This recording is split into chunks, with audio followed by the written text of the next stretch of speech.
Hi everyone, I'm Dipti Anand and I'm the Curatorial Director at Vadehra Art Gallery, and I'm so excited to welcome you to our ongoing exhibition Next Now in collaboration with Art India's 30 Under 30. So for their 30th anniversary issue, Art India decided to profile 30 emerging artists who are under the age of 30 years old in order to speculate on what the next 30 years of the art world might look like. One of the themes that I feel that emerged for me in putting the show together was how important materiality is to the exhibition and to the artists. I feel this very strong relationship between the artists and the medium through which they're looking to express what they're expressing. And honestly, this is a testament to how rigorous and wonderful the jury was. So I'm standing in front of Hasan Ali Kadiwala's work.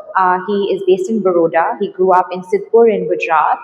And one of the very interesting things about his work is how he makes it. So you've got a wooden base, a flattened wooden base on which he laser cuts and engraves text. This is text that's pulled from Arabic calligraphy and in Islamic poetry, but the way that it's presented is slightly in an abstracted version. It carries more personal weight and resonance. And if you kind of take a step back or come closer, you also, a lot of people look at it as like flocks of birds or maybe like a swarm of some kind. Which is very interesting. So it's meant to, he is interested in sort of abstracting natural phenomena, very much also looking at the landscape of Sidhpur, which is something that he returns to a lot in his work. And there is a certain spiritual quality to the way that he's sort of experiencing time and the changing nature of the environment while connecting it to a lot of textual references. As you can see, text is very important to Hasan, and there is a sort of approach to not just landscape and identity and memory via text, but also sort of looking at the world as something that you kind of read yourself into. So another interesting aspect of the exhibition is how many different mediums have come together in these artists' works. Here we have Yashna Kaur, who is a Delhi-based artist. And what we have here are photographs from her family archive. What Yashna does is take these photographs and then reproduce them. She reproduces them and then sort of layers them in this collage-like format. So they sort of become both visually telling, but at the same time manipulate what is not visible in the photograph. And the idea that Yashna is working with is that of the family archive. There are some philosophical entry points that she uses to sort of connect with the archive. What I find very interesting about her work is how she looks at the medium of the photograph as an instrument of forgetting, basically problematizing it for not being objectively true document of some kind, because the framing is kind of captured in the photograph doesn't necessarily tell the story of the actual family unit. So in this room, we've got 4 artists who in very different ways address the idea of making. With Ritvika Ganguly's work and Manoj Kumar Panala's work, you can see a little bit more of an obvious connection between the hand as a symbol. But for Ritvika, where she's looking at deconstructing the body into gesture and then introducing the idea of subjectivity, again, we're looking at no objective truth. We're looking at the viewer informing the view, as opposed to the view existing as something that we all interact with on all the same terms. So sort of contextualizing experience. And what I also find really interesting is that she brings together something that's hugely digital with something that's analog. So we've got, I think it's 256 drawings of the hand that are placed in conversation with an overhead projection. And then when you look back, you've got Manoj Kumar's work. He's highlighting through the gesture of the hand a very specific community in Telangana of women beedi makers. The sentence that's embroidered on top is in Telugu, and if I'm remembering correctly, it translates to, "My hands are so numb I can no longer feel them."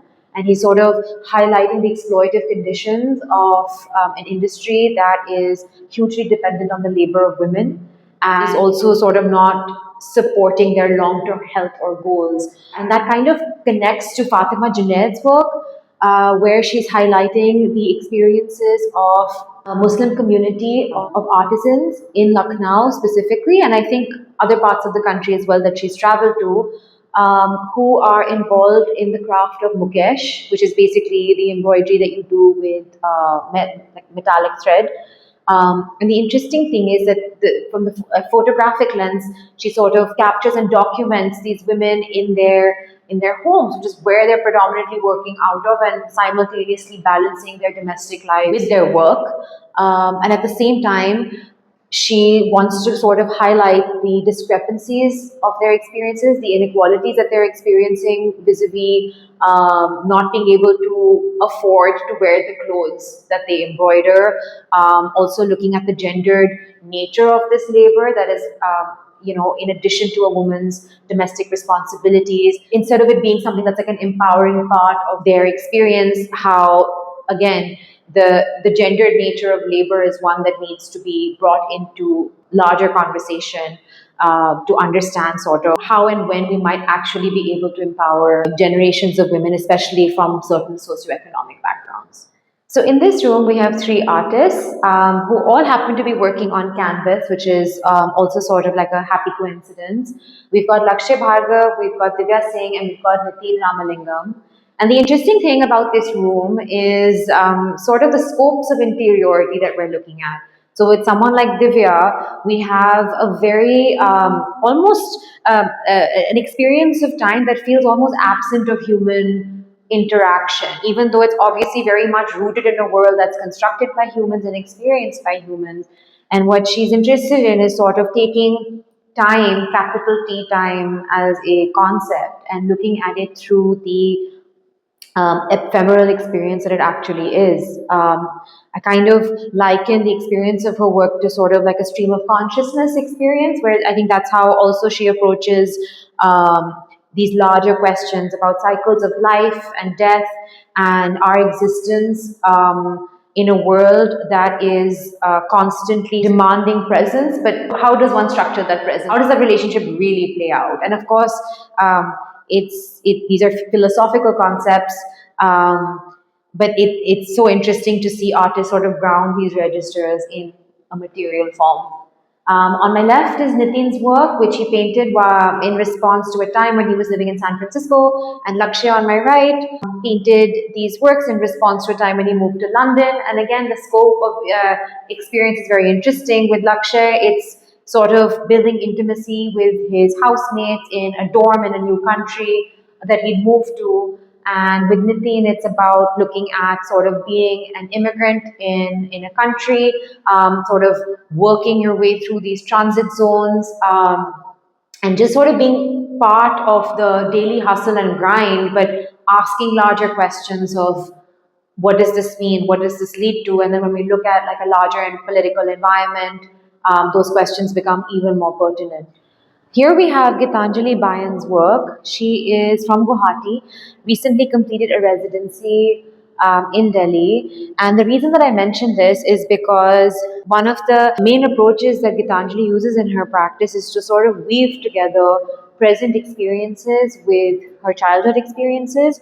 So sort of the drawings that you see in heavier panels, the woven panels rather, are interpretations of childhood drawings that she'd made when she was younger, and then they're interspersed with photographic transfers of her time while she was at this residency. For Geetanjali, weaving is not just something that creates like a metaphorical language of the thread or threading things together or bringing disparate parts of life together, or looking at life as something that involves the creation and release of tension, but it's also hugely important in her culture. She learned embroidery from her mother and her grandmother. It's a generational like knowledge body that's shared amongst the women of the culture and continues to be so. Here we have work by Pritam Das, who is from Singur in West Bengal, an area that's been experiencing massive land movements and struggles for the last 20 years. What's very interesting about Pritam's work is the way that he sort of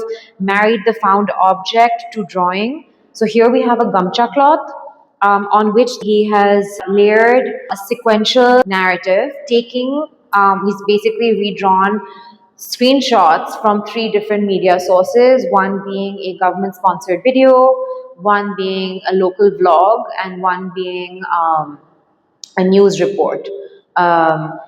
And he sort of layered them in his, according to his own interpretation. What he's interested in sort of exploring here is the nature of half truths, which is basically how all information exists, because the questions one must ask is who's telling the story, whose story is not being told, what motivation does someone have to include or exclude someone from their narratives. So these are some of the deeper questions that he's asking.